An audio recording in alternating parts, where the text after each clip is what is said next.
मंगलम भगवान विष्णु मंगलम भगवान मंगलम चंद्रशेखर सर्वस्तु मंगल सर्वमंगल मंगलम सर्वकल्याणकं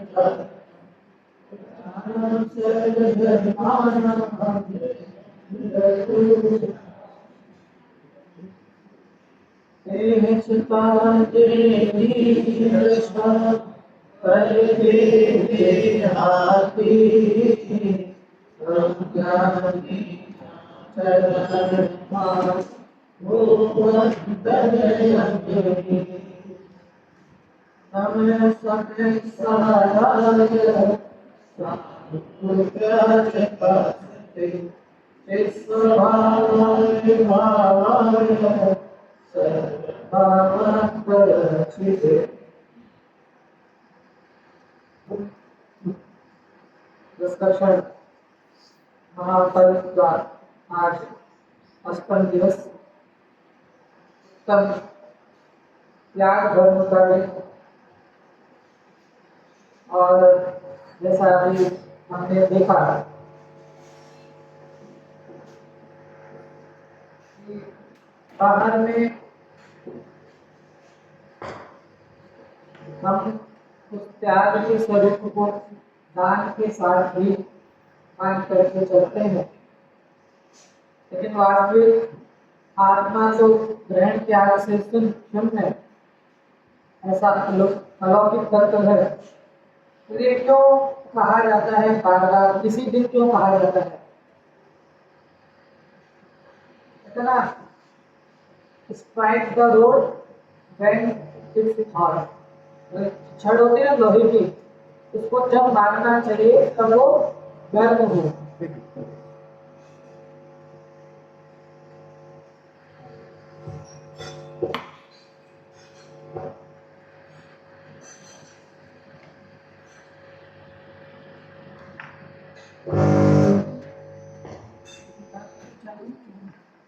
बीजा मला माइक्स बंद होतो।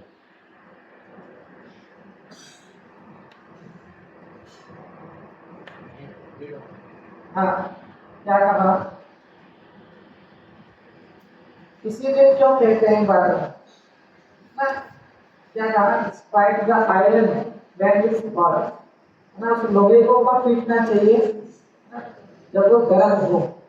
तो अभी हम क्या है, गर्म है मतलब अभी 7 दिन निकल गए ना, तो अभी हमारी परिणति धर्म मार्ग में उग्र है। अभी 7 दिन हो गए ना, तो अभी हमारे कल्याण कैसे हो गए हैं? निर्मल हो गए हैं, धर्म मार्ग में रुचि लग रही है ना, धर्म क्या कार्य अच्छा लगता है, जिन मंदिर सुहा रहा है। तो इसके लिए अब तो 8वां दिन है, उत्तम त्याग था, तो तब उनको स्त्री को जो भी दान आदि का उपदेश इसके लिए दिया जाता है, क्योंकि अब उसको क्या लगेगा, अब उसको चोट पड़ी ना, मतलब उसने कहा कि भैया मंदिर के लिए है ना, जिनवाणी के लिए, पाठशाला के लिए, अपने है ना जिन धर्म के प्रभावना के लिए तुम कुछ दो, तो उसके अंदर से ज्यादा भाव आएंगे। इसके लिए बाहर की चर्चाएं हैं, लेकिन मात्र बाहर का इसका मतलब कि खाली निश्चय मान करके बैठ जाए कि मैं तो है ना, मैंने तो कुछ जैसे कहा ना अभी आज की ग्रहण त्याग शून्य शक्ति वाला है, मैंने किसी का ग्रहण नहीं किया, मैंने किसी का त्याग नहीं, ये तो निश्चित बात है ना, आगे सो मेरा नहीं और मेरा सो जावे नहीं। लेकिन फिर भी ऐसा मान के हाथ बंद करके नहीं बैठना है ना, क्योंकि तो बाहर की फिर वहां पंडित जी की बात याद करना, अन्य जगह तो चतुराई लगाता है ना। तो यहाँ भी जिन धर्म की रक्षा के लिए, जिन धर्म की प्रभावना के लिए, जिन मंदिर के लिए, जिन वाणी के लिए, पाठशाला आदि के लिए जितना हमारे से हो सके है ना, उतना हमको सहयोग करना चाहिए। इसकोपदेश में आचार्य पूज्य पाठ में एक जगह लिखा है कि जैसे अगर उसके अंदर के ना बहुत लोग कैसे कैसे उतर के क्या होते हैं ना, ये भी हमको दिमाग में समझना चाहिए कि कोई ऐसा कहता है कि भाई हम तो व्यापार कर रहे हैं ना, ये हम अपने लिए नहीं कर रहे हैं, ये तो जो 40-50 का स्टाफ रखा हुआ है ना, उसके लिए कर रहे हैं। अगर हम बंद कर देंगे है ना, तो उन लोगों का क्या होगा? मैं अपने लिए नहीं करता हूँ, ये जितना भी है ना, मुझे बिल्कुल, मैं अपने लिए भी कर रहा हूँ, किसके लिए कर रहा हूँ? वो जो 20-30 का स्टाफ होता है ना, 100-150 का स्टाफ रखा है, अगर हम बंद कर देंगे तो उनका क्या होगा? इसको उपदेश में आचार्य पूज्यपाद ने लिखा कि जैसे न पुण्य हेतु दान आदि को निर्धन धन संचय, स्नान हेतु निर्जल कुढ़ी कीचड़ से लिपटे। कि जैसे मुझे घर जाकर नहाना ही है ना, मुझे घर जाकर नहाना ही है, तो मैं रास्ते में कीचड़ में लौट करा के जाऊं। क्या कहा? घर जाके तो नहाना ही है ना, तो क्या करना है ना, कीचड़ में क्या करना? लोट लगाना।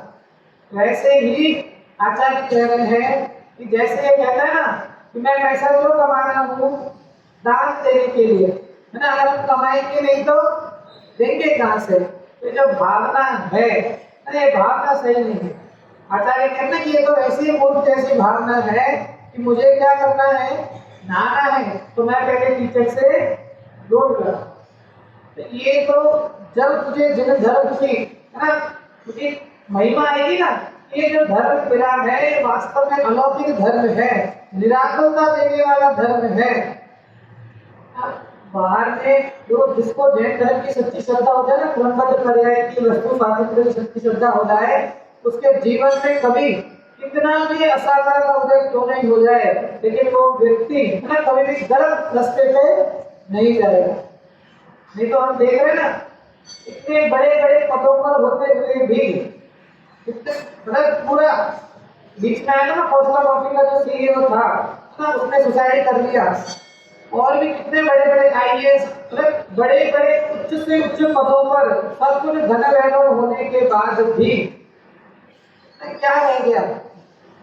इसके जैन धर्म मिला निराकुलता, वास्तव में अपने जीवन में जो शांति का आनंद का अनुभव होना चाहिए, वो शांति हमको एक धर्म देता है। आत्म त्याग धर्म का दिन जो भी लौकिक में हमसे फल पड़े वो हमको करना चाहिए। और साथ में इस आत्म तत्व, बाहर का तो जो है, लेकिन त्याग किसका करना है? ये जो राग भाव है, ये जो मोह भाव है, ये जो कषाय भाव है, जिनको मैंने अपना मान करके, अपने है नहीं लेकिन अपना मान कर ही मैंने अपने अंदर बिठा रखा है, कि उन सब कषाय भाव का क्या करना है? त्याग करना है और निज भाव को ग्रहण करना है। मोक्ष पर समय साल अपना चलता हुआ विषय कल 153 नंबर की गाथा देखी थी, आज 105 नंबर का कलश और 114 नंबर की गाथा अपन पढ़ेंगे। एक बार 153 नंबर की गाथा का भावार्थ मैं पढ़ रहा हूँ यहाँ से, कल जो पढ़ा था उसी के आगे। विषय तो आप सबको क्या ही है कि जिन मुनिराजों की चर्चा चल रही है, देखो अब जब वो शुभ और अशुभ भाव को अलग किया ना, कर्म आदि को क्या किया आचार्य ने? शुभ और अशुभ भाव को अलग किया। और ये जो 153 नंबर की गाथा में क्या कहा था कि जो व्रत है, तप है, 112 नंबर की गाथा में तो व्रत तप शील आदि को क्या कहा?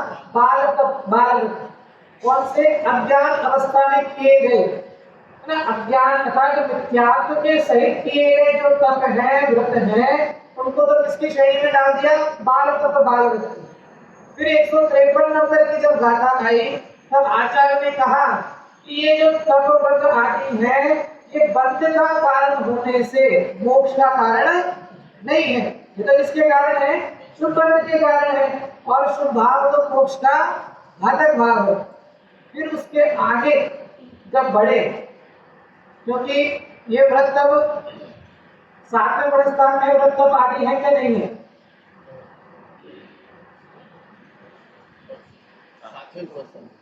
सातवें गुणस्थान में व्रत तप शील है कि नहीं है?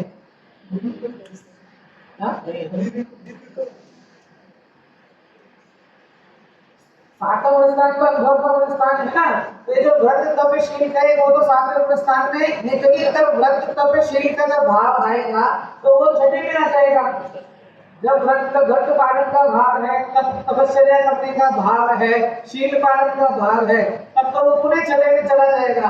तो वहां तो अनुभव एकमात्र अनुभव का कारण है ना। तो 7वां पुरस्कार, 12वां पुरस्कार, 13वें पुरस्कार, चलो आगे ले लो। 13वें पुरस्कार में व्रतशील का होते हैं, नहीं होता। अब वो तो जो पढ़े हुए हैं अंदर वो अलग बात है, लेकिन वहाँ पालन मतलब अपन तो क्या मानते हैं, पालन करना है ना, ये व्रत का पालन करना, तप का तपश्चर्या करना, शील का पालन करना, तो केवली भगवान ऐसे पालते होंगे? विकल्प भी नहीं है तो अब ये ना हमने कुछ ज्यादा पढ़ लिया है ना, ये भी दिक्कत हो जाती है ना। वो निश्चय निश्चय निश्चय की रट लगा देते हैं। क्या कहना चाह रहे हैं, मैं तो लॉजिक दे रहा हूँ आपको। क्या लॉजिक है कि वहां पर व्रत नियम तपशील ना होते हुए भी मोक्ष का सद्भाव है।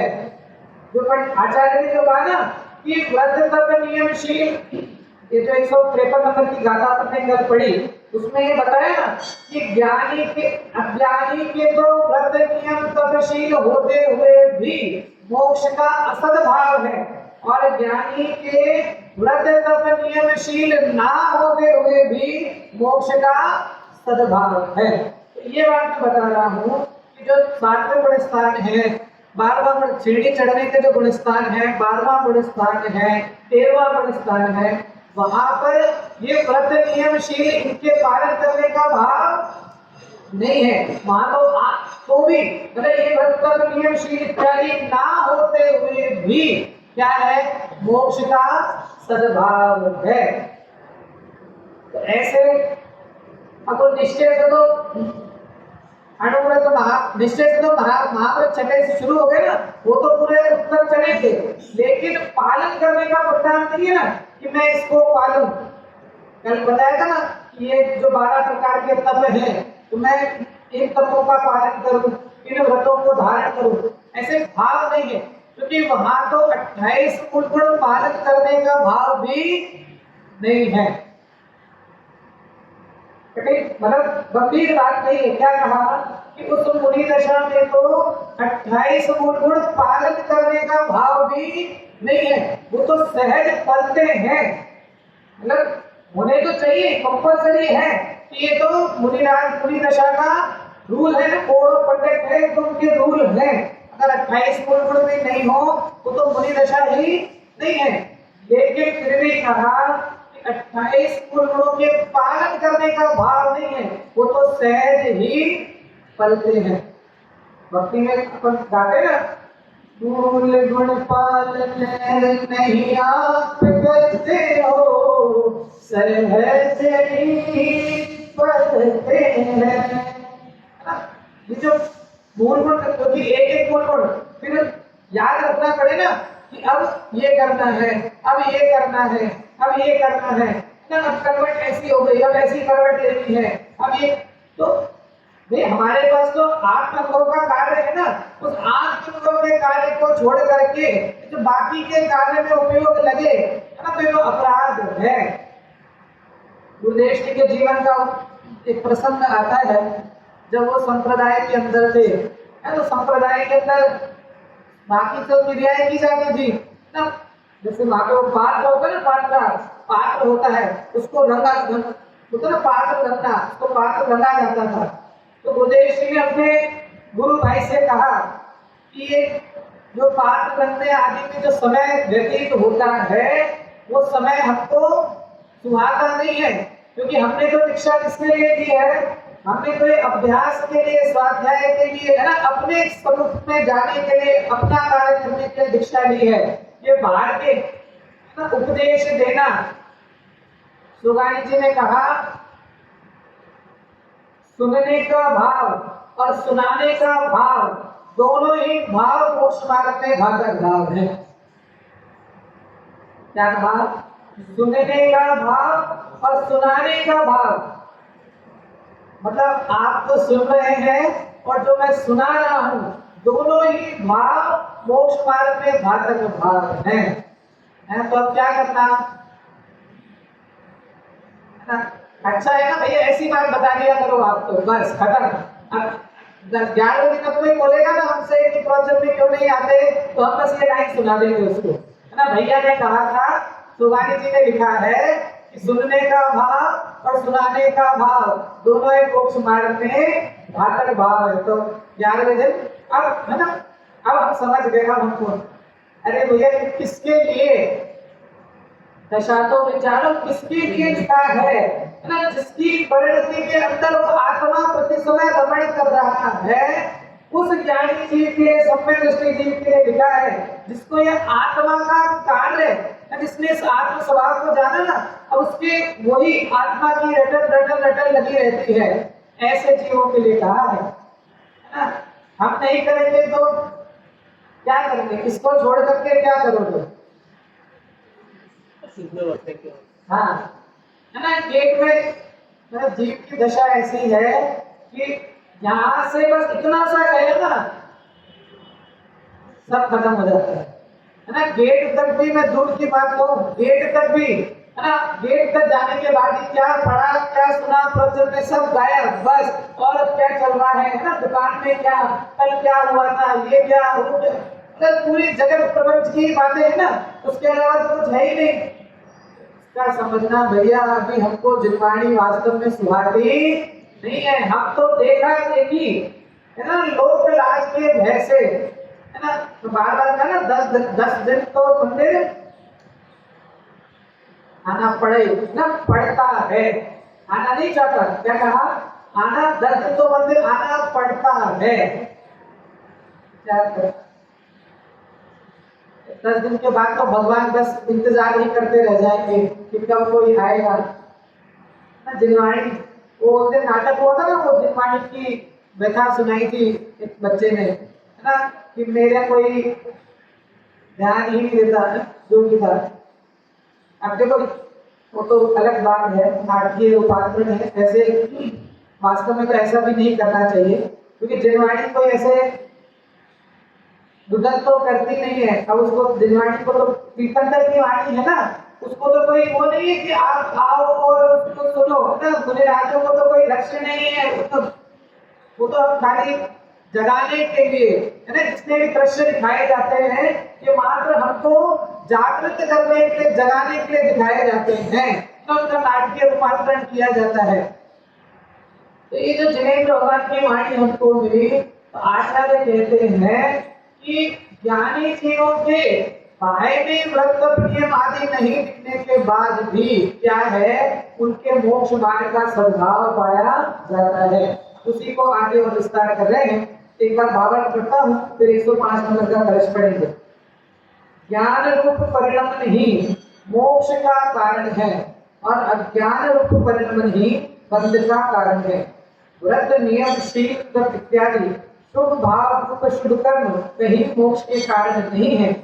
ज्ञान रूप परिणमित ज्ञानी के वे शुभ कर्म ना होने पर भी वह मोक्ष को प्राप्त करता है। जैसे अभी कहा ना, अनंत के 12वें श्रेणी चढ़ते हुए गुणस्थान में, 7वें गुणस्थान में ये शुभ कर्म दिखाई ना देने पर भी वह जीव मोक्ष को प्राप्त करता है। तथा अज्ञान रूप परिणमित अज्ञानी के वे शुभ कर्म होने पर भी वह बंध को प्राप्त होता है। छठी गाथा में जो प्रमत्त नहीं अप्रमत्त नहीं बस एक ज्ञायक भाव, प्रमत्त और अप्रमत्त भाव से भिन्न जिस ज्ञायक भाव का जो मुनिराज लक्ष्य करते हैं, वो मुनिराज निर्वाण की प्राप्ति करते हैं। 105 नंबर का कलश है, एक बार पाठ करते हैं।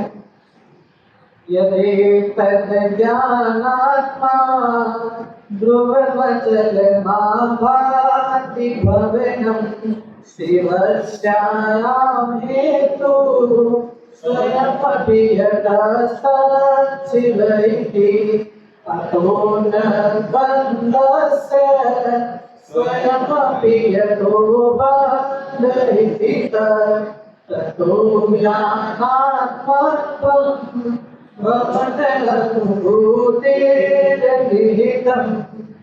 श्लोकार्थ है, जो यह ज्ञान स्वरूप आत्मा ध्रुव रूप से और अचल रूप से ज्ञान स्वरूप होता हुआ, परिणमता हुआ, भासक होता है, वही मोक्ष का हेतु है। अर्थात जो ये ज्ञान, ये तो हमेशा ध्यान रखना कि आत्मा का स्वभाव क्या है, ज्ञान स्वरूप है ना। जो यह ज्ञान स्वरूप आत्मा ध्रुव रूप से और अचल रूप से ज्ञान स्वरूप होता हुआ, अब इस पे दो बात आई। क्या बात? एक तो पहले कह रहे हैं ज्ञान स्वरूप आत्मा, और फिर उसके बाद लिख रहे हैं ज्ञान स्वरूप होता हुआ। क्या कहा? एक तो कह दिया कि पहले कह दिया आत्मा कैसा है, ज्ञान स्वरूप है, फिर उसको कह रहे हैं कि ज्ञान स्वरूप होता हुआ। तो मतलब एक तो क्या है, इसका ना मोक्ष रूप है और मोक्ष का कारण है। जैसे बर्फ है ना, बर्फ क्या है, शीतल रूप है और शीतलता का कारण है। बर्फ को आप हाथ में लोगे तो बर्फ कैसी है, ठंडी में शीतल है, तो स्वयं शीतल रूप है और शीतलता का कारण है। अग्नि है, स्वयं उष्ण रूप है और उष्णता का कारण है।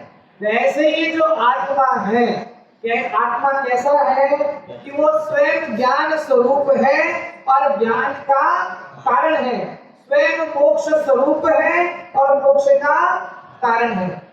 जैसे आत्मा स्वयं मोक्ष स्वरूप है और मोक्ष का कारण है। और उसके विपरीत अगर तो लगाए, राग आदि कैसे है, राग आदि कैसे है, स्वयं बंध स्वरूप है और बंध के कारण है।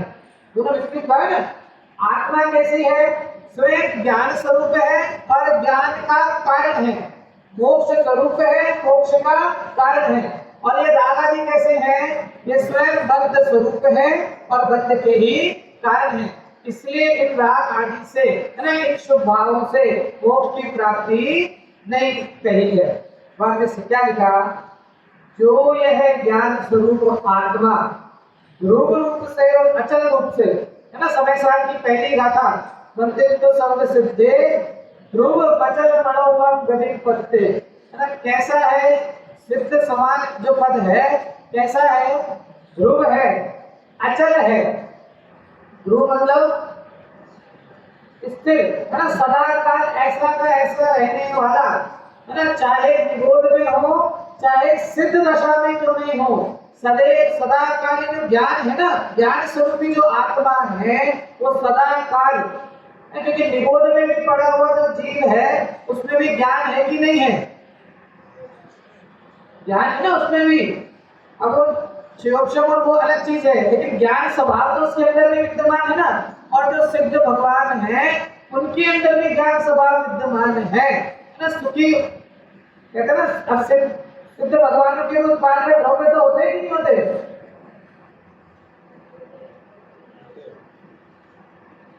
उत्पाद में द्रव्य उत्तम सत और सत द्रव्य लक्षण, द्रव्य की परिभाषा है ना, उत्पाद में द्रव्य उत्तम सत और सत द्रव्य लक्षण। उत्पाद में द्रव्य तो सब समझते ही है। उत्पाद मतलब नया उत्पन्न होना, वह मतलब पुराना नष्ट होना, और द्रव्य मतलब उन दोनों अवस्थाओं में, उत्पाद में दोनों अवस्थाओं में जो स्थिर तथा अचल जो तत्व है वो द्रव्य तत्व है। जैसे बच्चों को पढ़ाते ना, जनरेटर, डिस्ट्रॉयर और ऑपरेटर ना, जीओडी, जनरेटर, ऑपरेटर और डिस्ट्रॉयर। बाहर जैसे गॉड की वो है ना, बाहर जैसे भगवान बोलते हैं, गॉड बोलते हैं। ध्रुव और द्रव्य में तो हाँ, ध्रुव और द्रव्य, ध्रुव शब्द है और द्रव्य शब्द।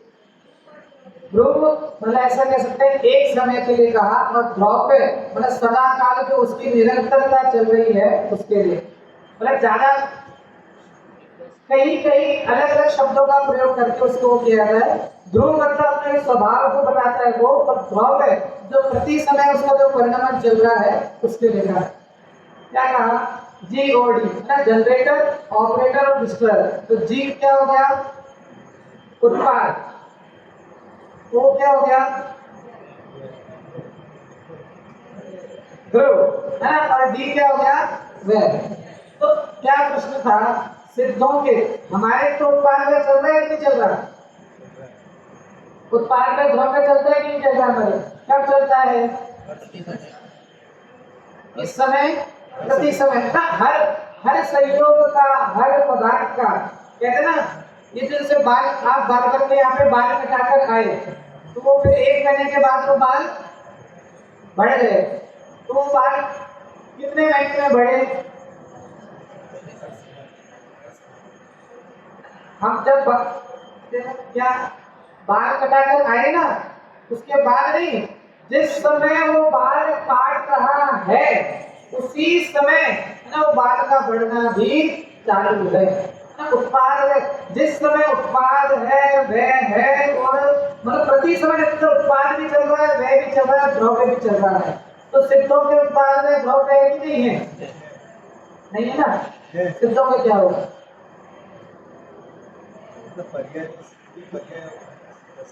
हाँ, अगर उत्पाद में द्रव्य नहीं मानो तो सिद्ध की सत्ता का नाश हो जाएगा, द्रव्य नहीं बचेगा ना। अपने द्रव्य की परिभाषा में ना, उत्पाद में द्रव्य उत्पन्न सत्य और सत्य द्रव्य लक्षण। अगर हम सिद्धों में हम क्या है ना, हमने उत्पाद में द्रव्य क्या माना है? अब ये अंगूठी है ना, अब इसमें इसको गलाएंगे, गला करके इसकी चैन बनेगी, तो चैन का क्या हो गया? उत्पाद। अंगूठी का क्या हो गया? वह। और दोनों में सोना क्या हो गया? ध्रुव। तो हमने पदार्थों में माना है ना। अब ये शरीर है ना, पहले यज्ञ था, तो यज्ञ अवस्था का क्या हो गया? वह हो गया। अब जो बुढ़ापे की अवस्था है उसको उत्पाद हो गया ना, और मैं उसमें द्रव्य रहा। हम क्या पदार्थों में, लेकिन वास्तविक दशा में क्या कहा है? सिद्धों के भी उत्पाद में द्रव्य तो प्रति समय चल रहा है ना, लेकिन कैसा? वह बिना का उत्पाद और उत्पाद बिना का वह। प्रथम में लिखा वह बिना का उत्पाद। वह बिना का उत्पाद मतलब कि वहां जो पर्याय उत्पन्न होने वाली है वो वैसी की वैसी पर्याय उत्पन्न होने वाली है जैसी इसके पहले समय में थी। मतलब वहां पर्यायों में परिवर्तन नहीं होता है। जो सिद्ध दशा के अंदर उत्पाद में द्रव्य तो प्रति समय चल रहा है, लेकिन फिर भी कैसा? वह बिना का उत्पाद और उत्पाद बिना का वह। मतलब जो पर्याय, जिस पर्याय का वह हुआ वैसी की वैसी सेम टू सेम पर्याय नवीन उत्पन्न होती है। फिर वो जो सुख की पर्याय है ना, अनंत सुख की पर्याय, जिन्होंने परिपूर्ण सुख की प्राप्ति कर ली है, तो वो अनंत सुख, अनंत सुख, अनंत सुख, अनंत सुख, प्रति समय वो अनंत सुख, अनंत सुख, अनंत सुख की पर्याय चलती रहती है। पर्याय में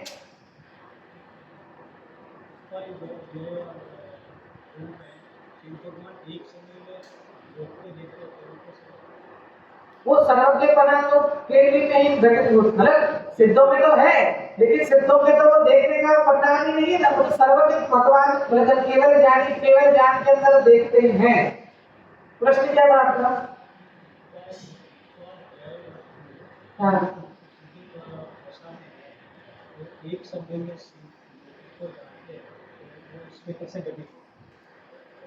हाँ, प्रश्न है कि उत्पाद में द्रव्य सिद्धों के अंदर होता है, तो वो जो लोग को देख रहे हैं ना, तो वो लोग को देखना कैसे घटित होगा? एक प्रश्न क्यों नहीं घटित?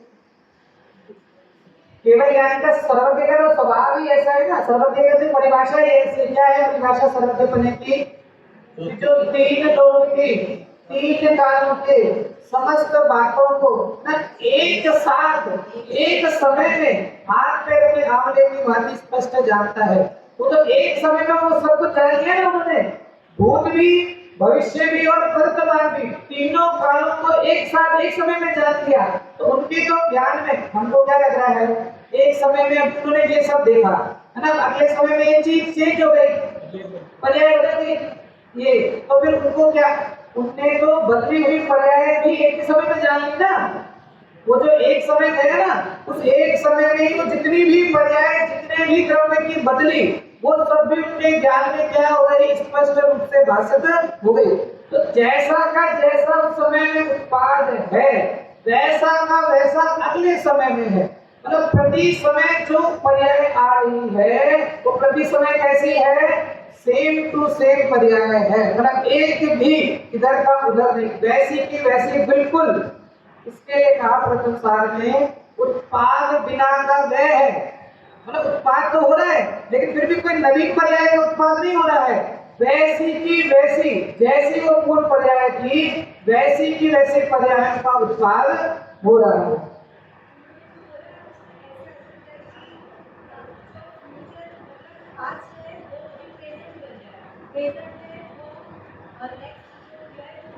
नहीं, प्रेजेंट फ्यूचर पास्ट लगाएंगे तो समय में भेद आ गया ना। प्रेजेंट फ्यूचर पास्ट लगाएंगे तो दूसरे समय में जो जाना,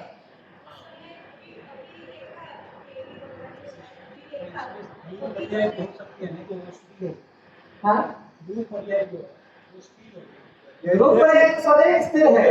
जो सिद्ध स्वभावी जो आत्म तत्व है वो तो सदा काल स्थिर ही है ना। जो द्रव्य स्वभाव है, द्रव्य दृष्टि से जो द्रव्य स्वभाव है वो तो सदा काल स्थिर ही है। हमारे लिए भी देखा जाए, हमारे लिए भी देखा जाए तो उत्पाद का द्रव्य हम अपने लिए भी कराए ना, तो हमारा भी जो द्रव्य, हमारा भी जो ध्रुव स्वभाव है वो तो सदा काल स्थिर ही है।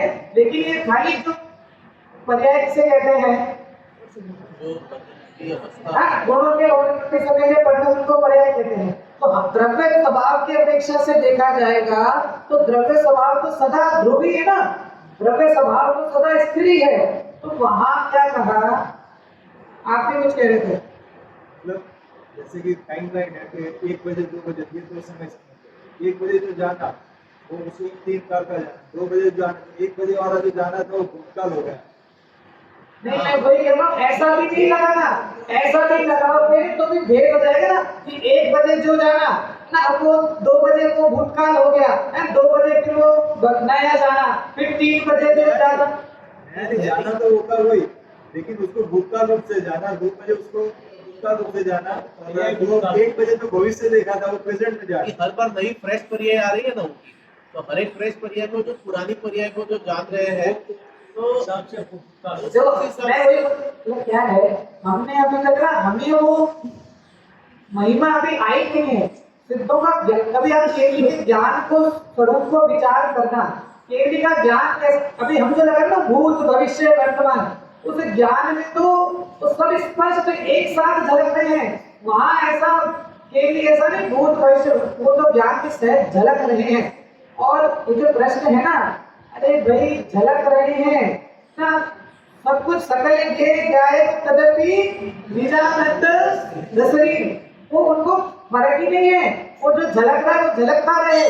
हम तो क्या है, हम के उस ज्ञान को देख रहे हैं, हम क्या पकड़ रहे हैं, अरे उन्होंने भूतकाल जाना, भविष्य काल जाना, वर्तमान जाना, हम उनके वो बाहर उस ज्ञान को पकड़। अरे क्या कहा सिद्ध भगवान तो क्या करते हैं, सकल की गाय तदपि निजानंद दसरी, वो तो अपने आनंद में लीन है। और कभी केवल ज्ञान का स्वरूप में विचार करना, केवली कैसे जानते होंगे। जैसे अपने घर में ना एक टीवी है ना, अब उसके अंदर 4 लोग बैठे हैं, किसी को कुछ देखना है, किसी को कुछ देखना है ना, किसी को कुछ देखना है, तो केवल ज्ञान कैसा होता होगा, है ना, उसमें सब दिखता है ना उनके ज्ञान में। चैनल एक साथ दिखती है। हाँ, सारे चैनल एक साथ।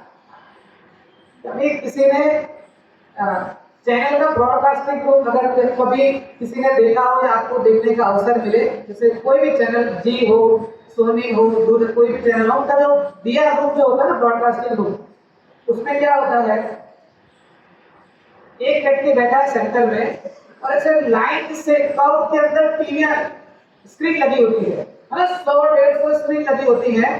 जैसे जी के जितने भी चैनल है ना, जितने भी जी के चैनल हैं 50 जो भी जितने भी चैनल हैं, और उनके तो वो सारे के सारे ना वहाँ पे तो अलग अलग उसमें, और वो व्यक्ति यहाँ से बैठ के उन सबको देख रहा है ना, वो जितनी भी 50 टीवी लगी है ना, उन सब 50 टीवी को देख के और वो यहाँ से उनको ऑपरेट कर रहा है कि अब ये कर, अब ये, अब ये, अब। तो वहाँ तो बस 50 टीवी समझ। केवली के ज्ञान की महिमा तो सोचो, केवली के ज्ञान में ना लोक झलकते जिनके लोक अलोक के समस्त द्रव्य है ना, एक एक द्रव्य की सभी पर्याय ना, भूत की, भविष्य की, वर्तमान की सारी पर्याय, तो कैसा ज्ञान, कैसा अलौकिक ज्ञान होता होगा केवल ज्ञान, है ना। सब बस टीवी लगी हुई है ना, चारों तरफ उसके अंदर सारे द्रव्य दिखाई दे रहे हैं।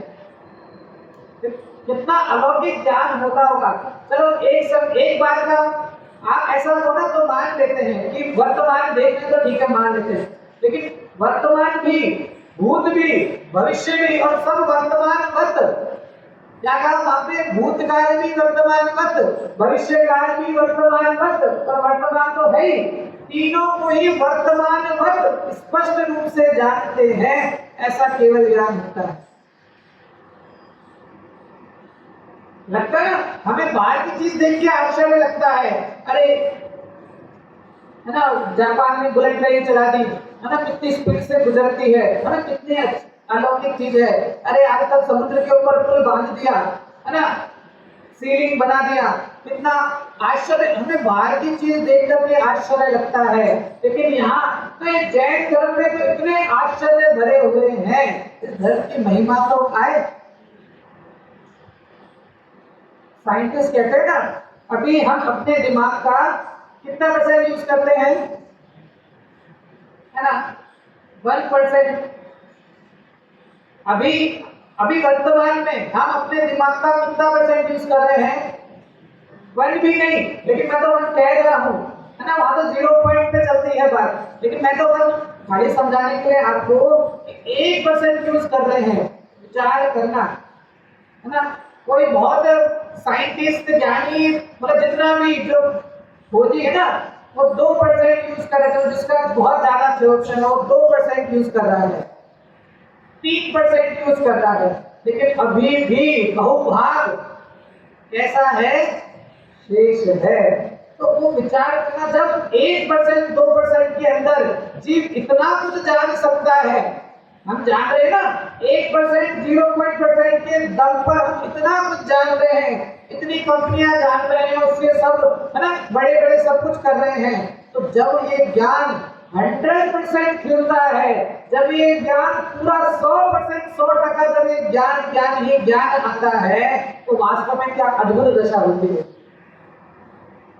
ना। कोई कहा है ना, भापा नहीं है, गुजराती बोलते ना, भापा मारे, ऐसे नहीं है, ये कोई हवा की बात नहीं है, ये बिल्कुल लॉजिक से बात है कि केवली भगवान जब केवल ज्ञान प्रकट करते हैं, तो जहाँ ज्ञान और ज्ञान ही शेष बचता है, क्या अद्भुत दशा होती है।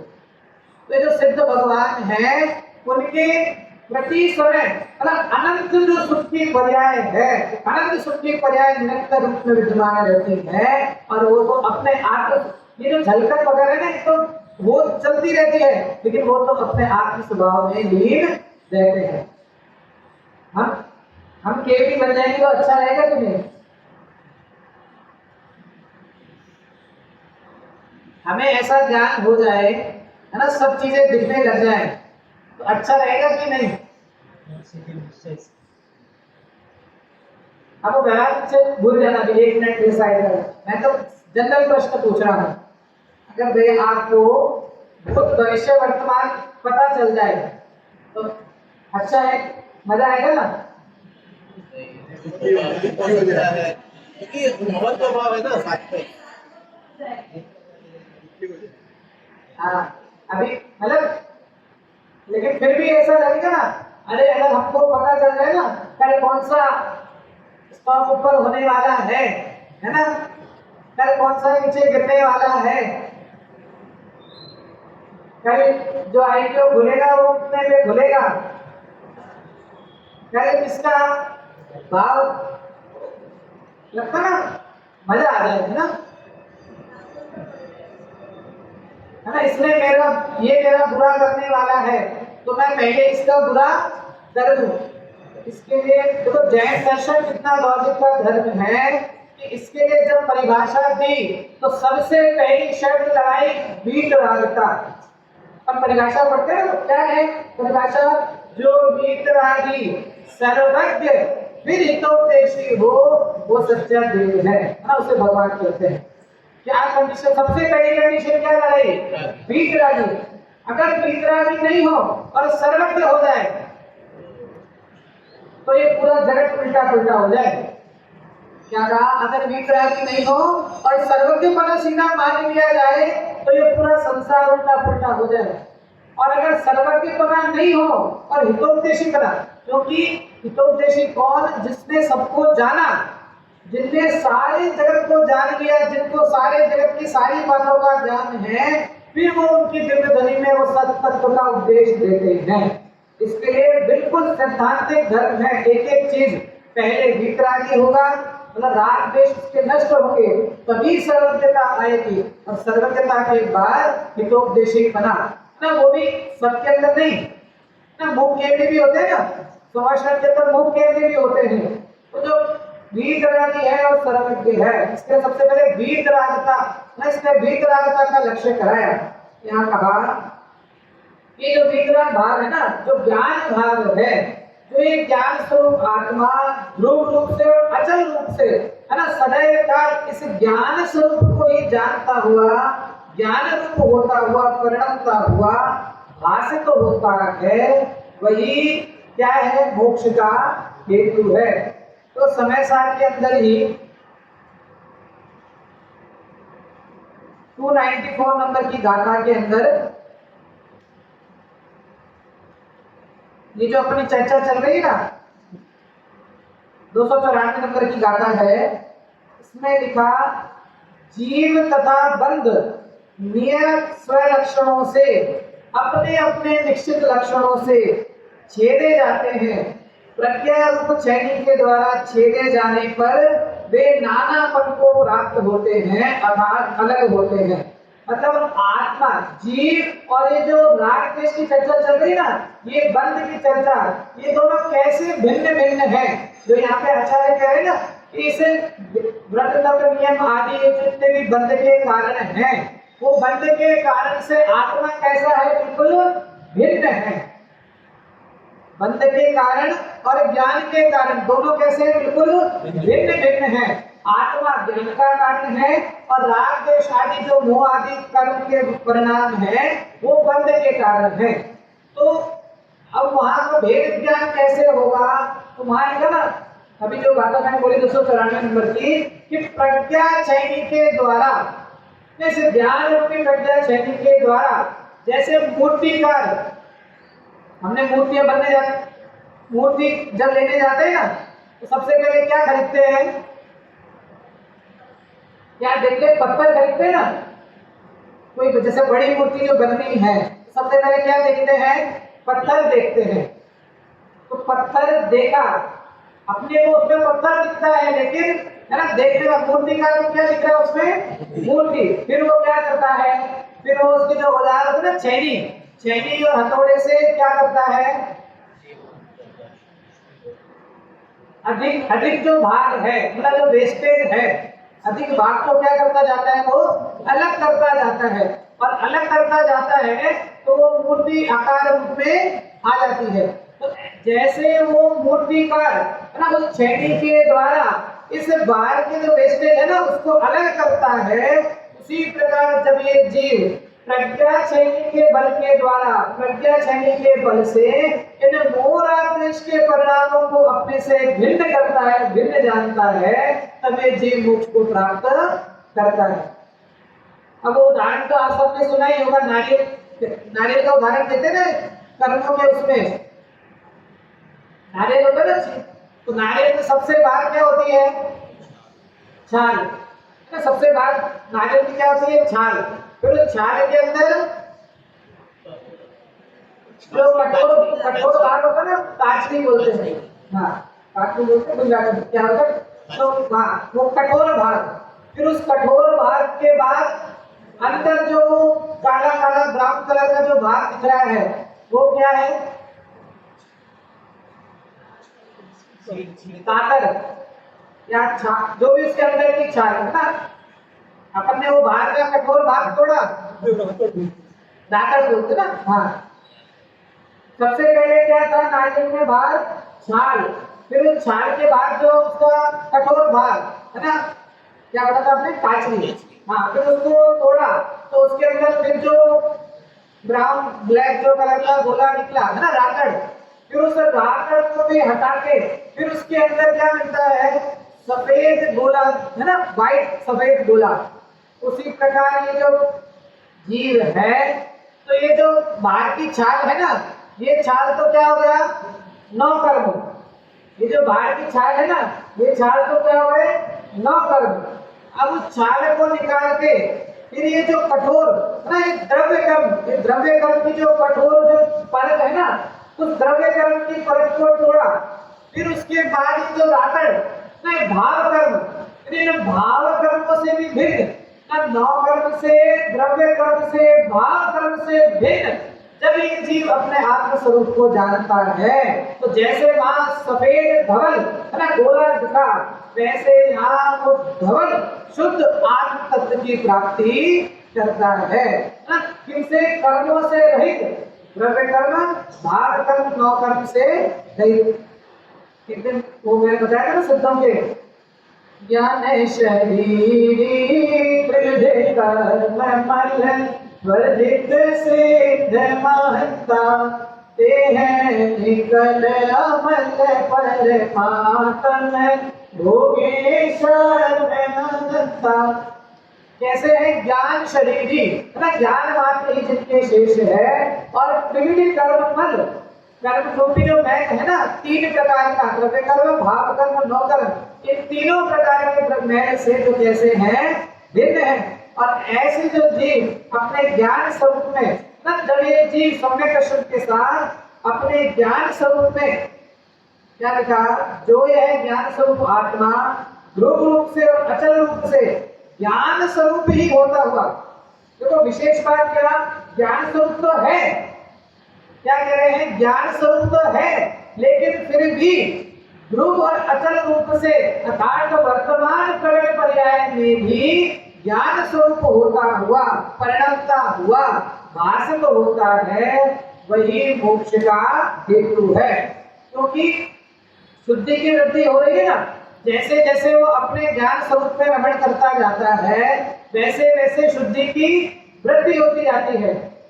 अब कोई प्रश्न करे कि शास्त्रों में तो व्रत नियम तपशील आदि को भी परंपरा से मोक्ष का कारण कहा है ना,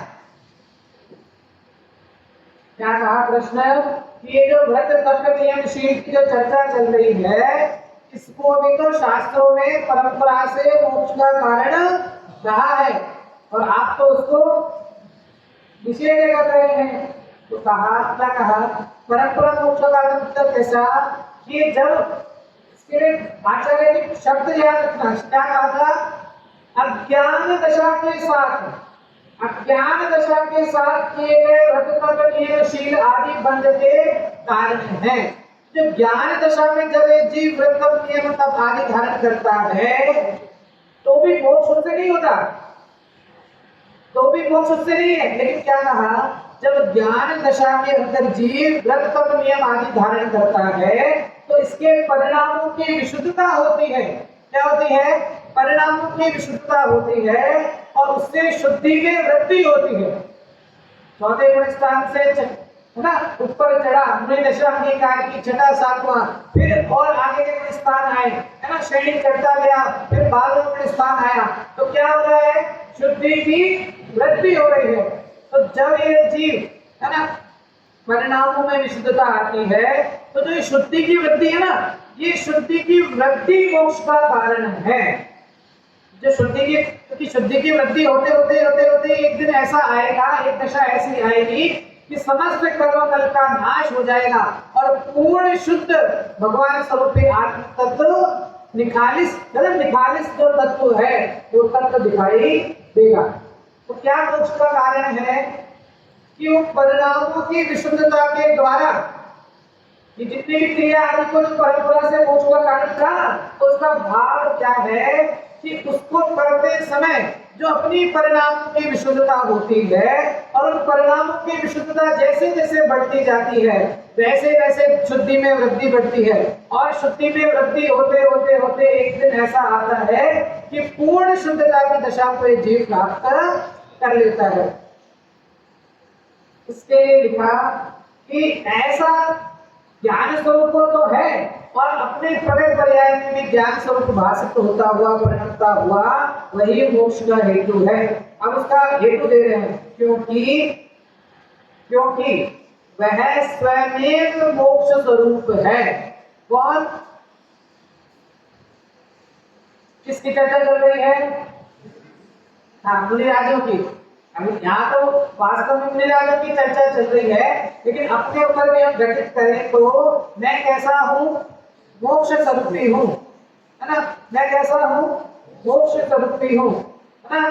नहीं दर्शन नहीं, ज्ञान नहीं, चारित्र नहीं, है ना? बस एक ज्ञात भाव जो हूँ। क्योंकि ये जितने भी पर्याय है ना, सब पर्यायों से भिन्न ऐसा मैं ध्रुव विकारी तत्व हूँ। तो मैं कैसा हूँ? आचार्य लिख रहे हैं वह स्वयमेव मोक्ष स्वरूप है। ऐसा नहीं है कि मोक्ष कहीं अलग है और मुझे उसको लेकर आना है। मोक्ष कोई परब्रह्म है और मुझे उसको लेकर आना है। वह स्वयं मोक्ष स्वरूप है। उसके अतिरिक्त जो अन्य कुछ है वह बंध का हेतु है। मुझे मेरे उसकी ख्याल है ना, क्या लिखा कि वह स्वयं मोक्ष स्वरूप है। मैं कैसा हूँ? मोक्ष स्वरूप हूँ। और उसके अलावा जितना भी चीज है वो क्या है? वो सब बंध के कारण है। तो अब मात्र अपना, जैसे 50-100 घर है, उसमें हमको कैसे ख्याल आता है कि ये मेरा घर है ना? जितने भी आपके कॉलोनी में, आपकी सोसाइटी में, आपकी बिल्डिंग में जितने भी घर हैं, तो उसमें से 100 घर में से आपको ख्याल है ना कि वो 99 घर मेरे नहीं है। एक मात्र एक ही घर मेरा है ना, बाकी 99 में जाके बैंड बजाओगे तो क्या होगा ना? वो एक ना आप कौन।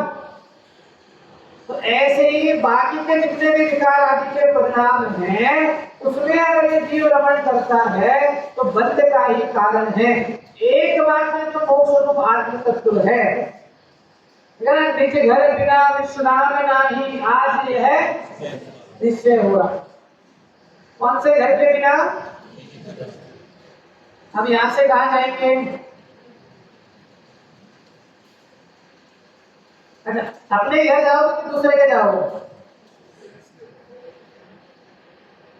अपने घर जाओगे कि दूसरे के?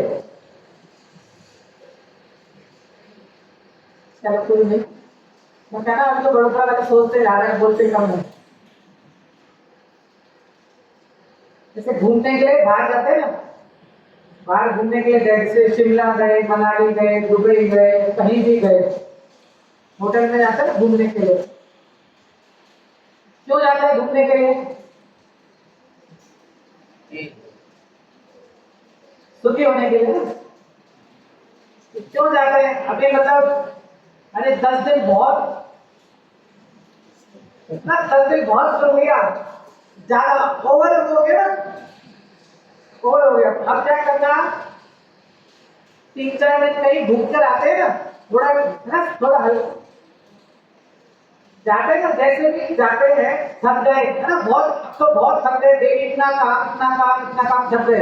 अब जाकर कहीं घूम कर आते हैं, जाते कि नहीं जाते? जाते हैं ना। जब जाते कि चले घूमने के लिए, दुबई कहीं भी बाहर इधर घूमने के लिए जाते हैं, मनाली गए। अब तो गया तो किसके लिए था? सुख माना था ना कि वहां जाऊंगा तो क्या हो जाऊंगा? सुखी हो जाऊंगा ना। सुखी होने के लिए गया था ना। अब आप गए, जैसे मनाली गए, हम होटल में आपने चेक इन किया, तो होटल है ना, आधे रूम दिल्ली फेसिंग के है और आधे रूम में कुछ व्यू ही नहीं है ऐसा, और आपको गलती से वही रूम मिल गया है ना। क्या हुआ? तब आपको गलती से वही रूम मिल गया। तो अब सामने मतलब आपके धर्मपत्नी या जो भी बच्चे भी क्या बोलेंगे? आपको रूम सेलेक्ट करना भी नहीं आता है ना, कैसा रूम सेलेक्ट किया है, सारा दिन तो इस तरफ है, यहाँ पे हम क्या देंगे? इस पत्थर को देंगे, क्या देंगे इसको? हम हमारे तो पूरे 3 दिन बर्बाद हो गए, ऐसा वैसा। एक गया किसके लिए था? सुखी होने के लिए था, है ना। अभी तो पहुंचा मात्र है, ये तो आगे की दशा बहुत और है ना। गया किसके लिए था? सुख मान के गया था ना, मैं सुखी, मैं अब यहाँ सुखी, संसार में कुछ लग रहा है ना, अब मैं वहां जाकर क्या हो जाऊंगा? सुखी हो जाऊंगा। लेकिन यहाँ तो पहुंचते ही है ना, फिर क्या होता है? 2-3 दिन के बाद कैसा लगने लगता है? 2-3 दिन के बाद क्या लगता है? अब तो कहाँ चलो, ज्यादा से ज्यादा 4 दिन 5 दिन है ना, उसके बाद क्या करने लगता है, अब भैया अब कहाँ चलो, घर चलो, है ना। और जैसे ही घर में आता है बस, है ना, गया किसके लिए था, है ना, थक गया था ना, थका कर पिटाने गया था, और वहां जाकर क्या लगता है ना, क्या लगता है वहां जाके उल्टा, और है ना, गया तो सुख मान करके गया था, है ना। इससे क्या लगता है 4-5 दिन बाद, अब अपने घर चलो, कहाँ चलो, अब अपने घर चलो, है ना, मेरे घर गया शांत है। ऐसे ही ज्ञानी जी कह रहे हैं कि तूने भगवन में जी भर धूप चुका, कण कण को जी भर भर देखा, कि ऐसी संसार की कोई लंदन अमेरिका जितनी भी जगह कोई भी पदार्थ ऐसा कुछ भी शेष बाकी नहीं रहा जो तूने आज तक देखा जाना नहीं हो। भगवन में जी भर के, जी भरना समझते हैं, जी भरना मतलब क्या, आपको रसगुल्ला पसंद हो ना, आपको 1 खिलाया, हाँ हाँ 2 खिलाया, 3 खिलाया, 4 5 6 ना 7 8, तो खा लेगा ना उसकी कैपेसिटी 7 8, लेकिन 1 8 9 के बाद तो वो भी कहेगा ना भैया बस ना, एक और लेकिन यहाँ अटक गया है ना, बिल्कुल यहाँ तक आ गया है, कहते ना मतलब यहाँ तक आ गया, मतलब जी पूरा जी भर गया, अब बिल्कुल अब तो 6 दिन तक है जी भरना। क्या लिखा है जी ने, भगवन में भगवन में जी भर धूप चुका, कण कण को जी भर भर देखा, मृग समय मृग तृष्णा के पीछे मुझको न मिली सुख की रेखा। मैं इसके लिए भटक रहा हूँ ना, तो भटक किसके लिए रहा हूँ, सुख की प्राप्ति के लिए। जिस भी पदार्थ के पास जाता हूँ, संयोग के पास जाता हूँ, बाहर घूमने जाता हूँ, किसके लिए जा रहा हूँ, सुखी होने के लिए जा रहा हूँ ना। लेकिन वहां क्या होता है ना, उल्टा और दुखी होता है ना, और ये लगता है कि अब वापस अपने घर चलो।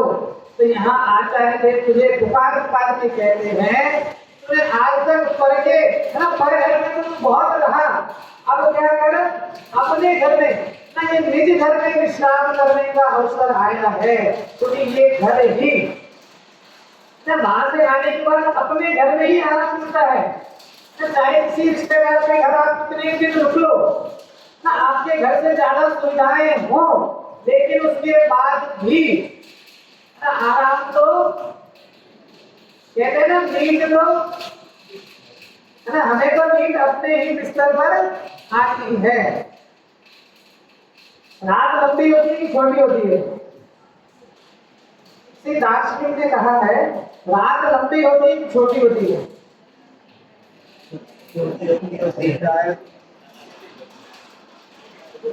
क्या कहा, दार्शनिक ने कहा है रात लंबी होती है कि छोटी होती है।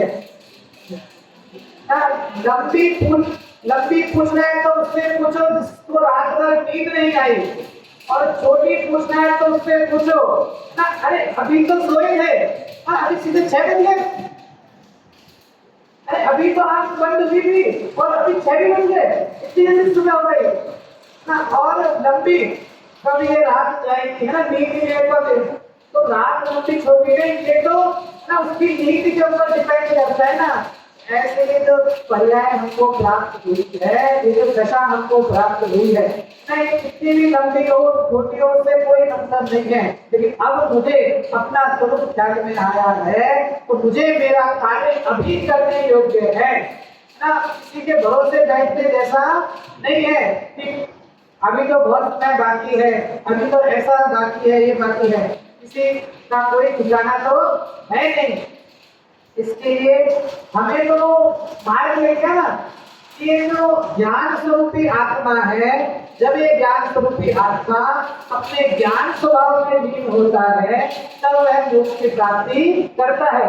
और उसके ठीक विपरीत जो राग देश के परिणाम है वो स्वयं अज्ञान स्वरूप है और अज्ञान स्वरूप होने के कारण वो बंध के कारण है, तो उनसे मोक्ष की प्राप्ति नहीं हो सकती।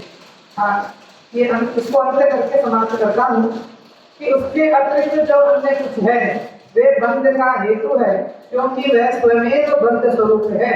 इसलिए ज्ञान स्वरूप होने का अर्थात अनुभूति करने का ही आगम में विधान है।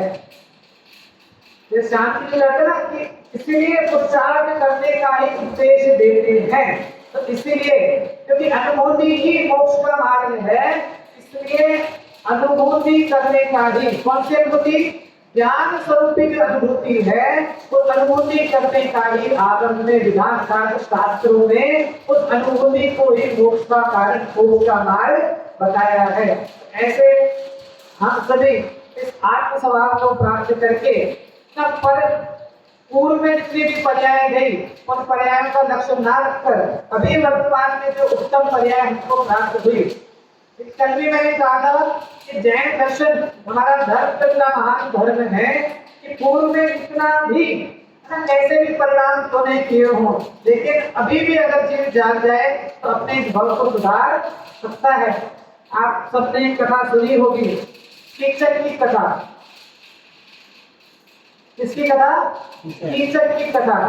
या प्रथमा योग भी पढ़ना चाहिए, इतना मात्र प्रज्ञान योग के भरोसे नहीं रहना। सारे जिनवाणी के चारों ही अध्योगों में विपरागता है। कीचक की कथा तो 5 पांडवों की उसमें आती है। कीचक की कथा जब वो पांडव वनवास के काल में थे तो विराट नगर नाम की एक जगह है राजस्थान में, तो वहां का राजा का रानी का भाई था जो कीचक, और वो कीचक जो पांडवों की पत्नी जो द्रौपदी थी उन पे मोहित हो गया, और वो मोह के कारण ना वो उससे अलग करके उसको राग भाव दिखाने लगा। तो ये बात इतिहास तो कह लिए कि वो पांचों पांडव वेश बदल करके वहां पे विराट नगर में रहते थे, है ना। कोई अर्जुन नर्तकी के रूप में, है ना, द्रौपदी दासी के रूप में, ऐसे सब अलग अलग रूप में रह रहे थे। द्रौपदी ने आकर के भीम को अर्जुन को बात बताई, तो फिर भीम ने कहा कि कीचक को तुम्हें एकांत स्थान पर बुलाना, फिर मैं वहां पर उसको देखूंगा। जैसे हम कहते हैं ना तुम बाहर मिलना, है ना, हम तुमको देखते हैं, तो हम कहते हैं कि वहां मिलना, बाहर मिलना। ऐसे उसको बुलाया गया, द्रौपदी ने उसको कहा और कीचक आए। क्या समझाना है? जो कीचक था जिसके काम भाव उत्पन्न हो रहे थे, जैसे वो आया और द्रौपदी से वो जब काम भाव की इच्छा जाहिर करने लगा तो भीम छुपे हुए थे ना, तो भीम आए और भीम उसको मारने लगे, पीटने लगे। तो कहा मुक्का खाए भीम को, ना कीचक मुक्का खाया भीम का, और उसके परिणाम ऐसे परिवर्तित हो रहे हैं कि अरे मैंने ऐसे क्या परिणाम किए कि मुझे ऐसा मार खानी पड़ रही है, और वो वहां मुक्का खा रहा है, यहाँ परिणाम में परिवर्तन हो रहे हैं। और परिणाम परिवर्तित होते होते ऐसी दशा आई कि वहां से पुनः राज करनी है, वहां से सीधे समस्त त्याग करके ज्ञानेश्वरी दीक्षा धारण की और जंगल में चले गए। और वहां जंगल में गए ही नहीं, इतना उच्च किया कि बहुत ही कम समय में केवल ज्ञान की प्राप्ति हुई और केवल जंगल में मोक्ष दशा की प्राप्ति कर दी। तो कहा एक समय का कामी कीचक, एक समय का कामी कीचक, अगले समय का मुनि कीचक, अगले समय के केवड़ी कीचक और अगले समय के सिद्ध कीचक। इसके कहा कि ये जो हम जो पहले के दोषों का रोना लेकर बैठे हैं ना, कि भाई वो पर्याय तो चली गई, अभी वर्तमान में जो उत्तम, है ना, उत्तम देश, उत्तम संगति, उत्तम अवसर जो आराधना का आया है, उस आराधना के अवसर में कार्य कर लेने जैसा है ना। अब तो अवसर आ ही चुका है, इस अवसर का हम सभी लाभ उठाएं और अपने मोक्ष मार्ग को प्रशस्त करें, इसी भावना के साथ